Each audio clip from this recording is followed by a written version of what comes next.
Traveler and Paimon. What a fantastic night. I'm still immersed in all the happiness and joy, like a candle floating on water. So are we, and that's why we're here to talk with you. Is there anything you want to know?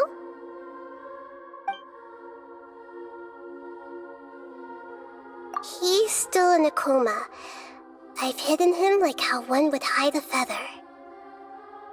I know you have many misgivings about him, but as someone who had become a god, he has retained a number of very useful features. Don't worry, I'll keep an eye on him and make sure he doesn't do any evil. In addition, there are still some mysteries left in him.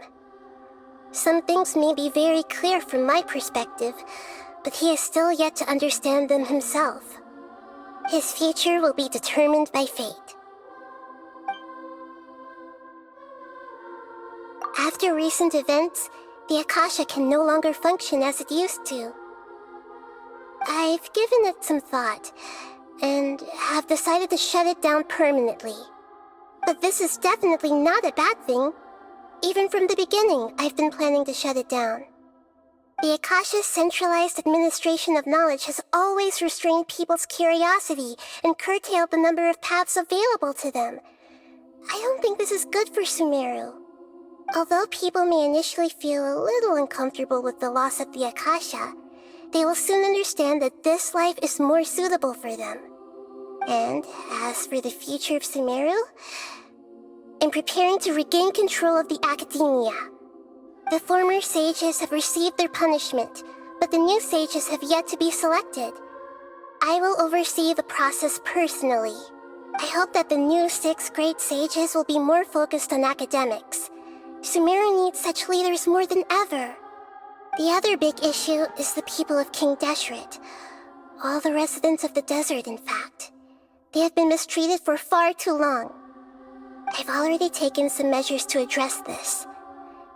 It will take some time to rebuild everything, but no matter if it's culture, friendship, or trust, we will rebuild it. You mean, what happened after the doctor put you to sleep? Not exactly. The top-ranked Fatui Harbingers, up to number 3, possess power comparable to that of gods. I was no match for him in that kind of situation. However, in spite of the bad situation, I still managed to make a fair deal with the doctor. I'm sure you remember the entity that changed your fate, the Heavenly Principles. In fact, the Heavenly Principles has been quiet since the Conria disaster 500 years ago. I used this point as leverage against the doctor. I told him that the Heavenly Principles may be awakened if I destroyed Enosis. Although it was just a bluff, he still fell for it. I assumed that the Heavenly Principles wouldn't just stand by and let such extensive damage to its laws take place. And as for what I exchanged for the Gnosis, the exchange served as both punishment for the doctor as well as a boon of new knowledge that I couldn't refuse as the God of Wisdom.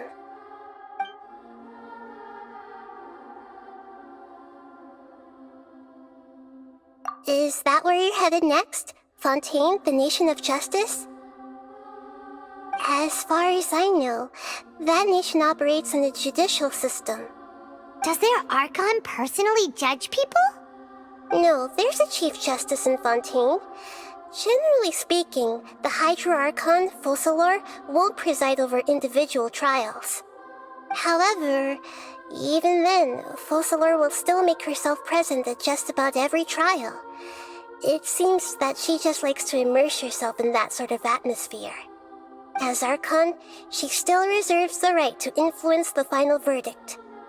Anyway, let's just say she's got, a very unique personality.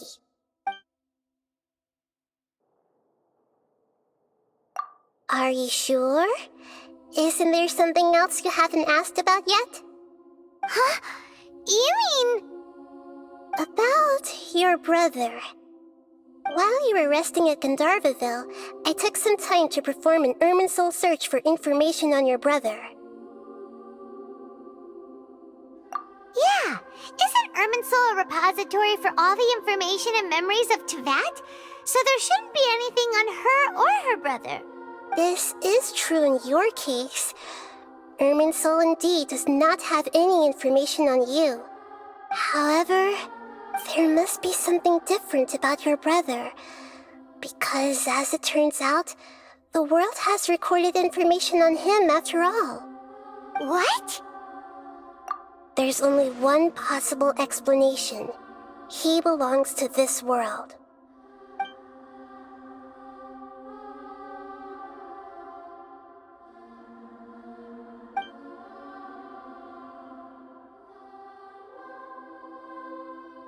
But nothing about this makes any sense! Wasn't this your first trip to Teyvat? According to the records I was able to access, your sibling suddenly appeared in Conria. After the Conria disaster, he began his journey through the 7 nations of Teyvat. But just as his journey was about to reach its conclusion, the Irminsul records on him suddenly become fuzzy. What do you mean, fuzzy? Did something happen to him? All I know for sure is that somebody, for reasons only they can know, is deliberately obfuscating his fate. And whoever it is, if they can do that, who knows what else they're capable of.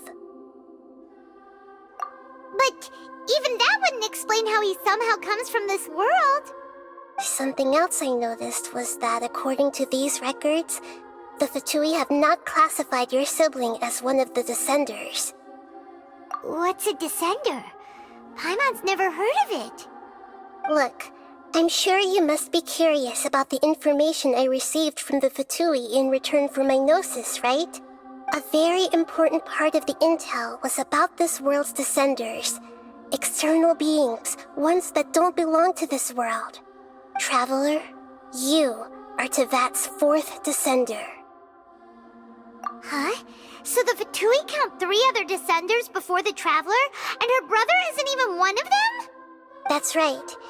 My current hypothesis is that the first Descender was likely what we now call the Heavenly Principles.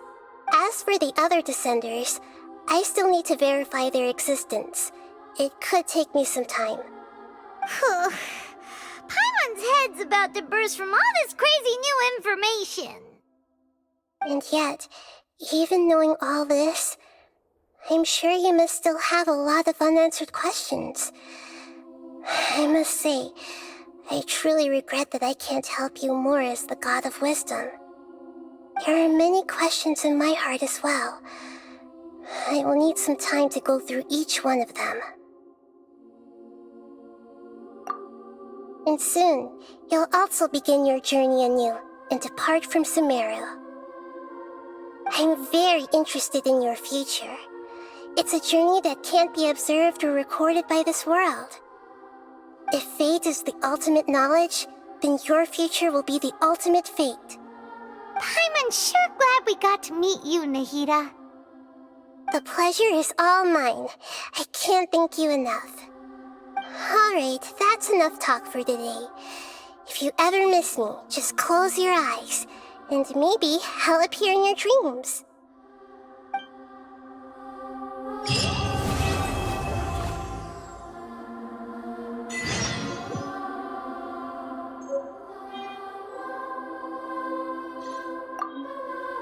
Is there anything you...